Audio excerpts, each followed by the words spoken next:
Bismillahirrahmanirrahim. Assalamu alaikum, my dear students. How are you? I hope you are enjoying the best of health. I welcome you in my class, that is English for Grade 1.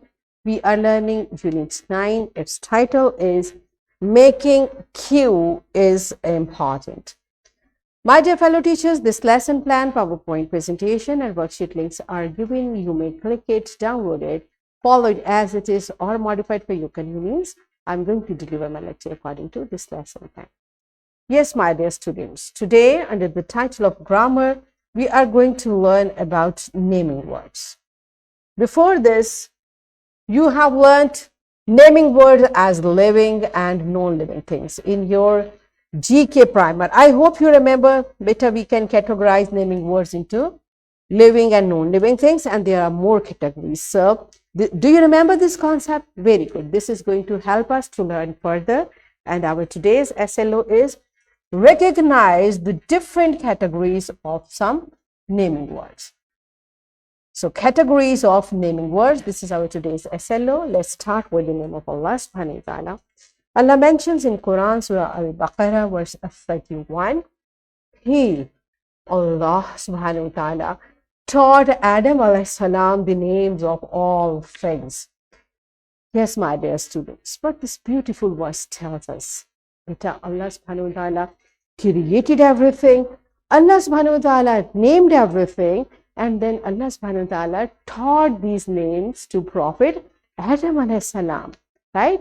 And we are still learning all these names.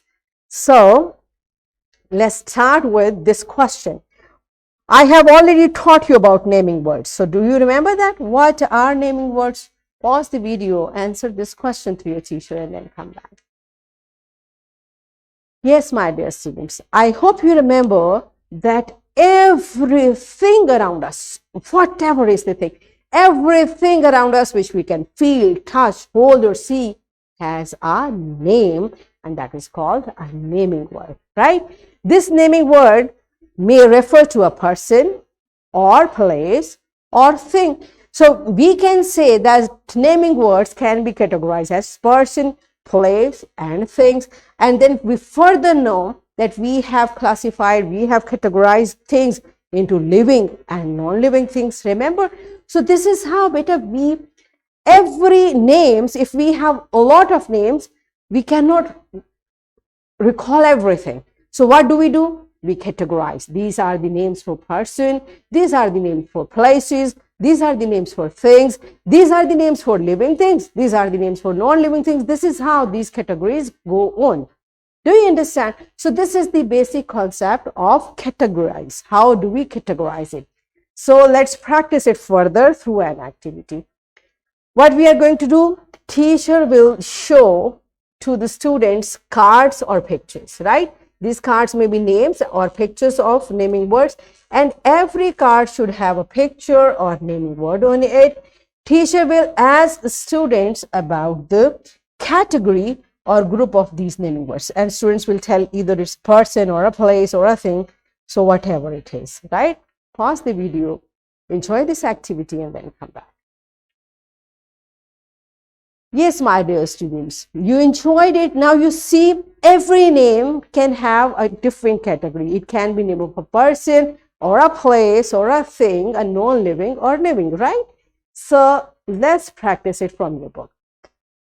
So this is question number 7. What you will do? Here you will cross the naming words in each row that does not relate to the other naming word.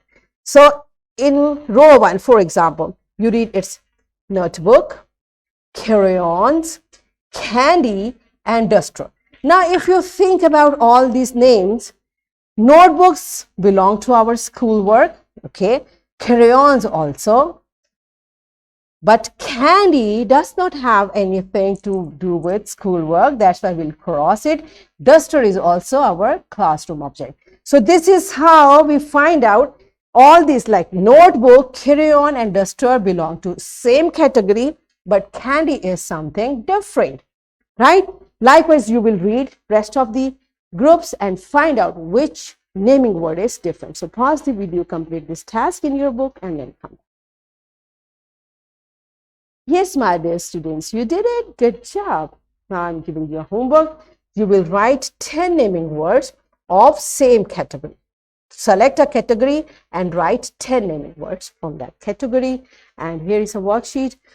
My dear fellow teachers, this worksheet, lesson plan, PowerPoint presentation links are given.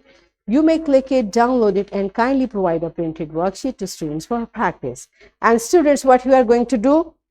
Look at the pictures and list objects for washrooms and objects for kitchen. So this is how you can categorize naming words for washroom and kitchen. This is your worksheet.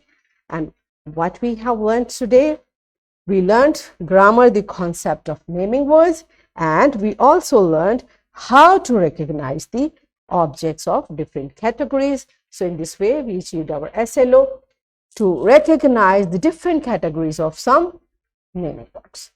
Are we done with it? Yes, so that's it for today. Tomorrow I'll come again with a very interesting lesson. Till that time, keep learning and take very good care of yourself. Thank you and Allah Hafiz.